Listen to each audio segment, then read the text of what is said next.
successful filler kill. Before I do any sort of facial rejuvenation surgery on patients, I dissolve all their filler. Now, I've developed a very surgically precise way of dissolving the filler in the office, and it's an ultrasound that I call the filler killer.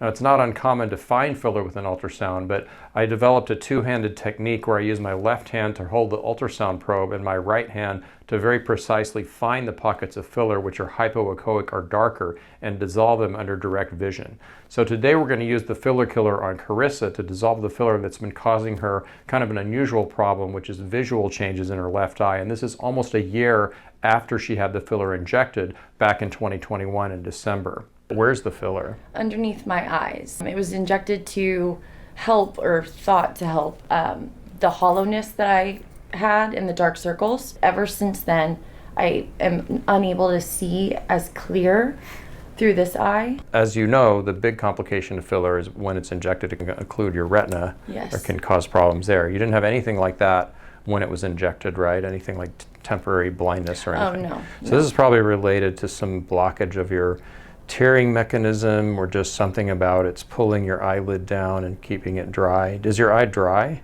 Or? Yes, if I become teary-eyed, tears do not form. Mm-hmm. So then it's so almost, it is dry. Yes. Now, the other thing that happened to Carissa was a day after she had the filler injected, her nose turned blue. And that's clearly a sign of some sort of vascular occlusion. She was placed on antibiotics. The person that injected the filler into her lower eyelid area was an urgent care physician. Presumably, this is someone without a huge amount of injecting experience, and this is particularly a problem when you're talking about under eye filler. Any aesthetic practitioner knows that this should not be done by someone without a lot of experience.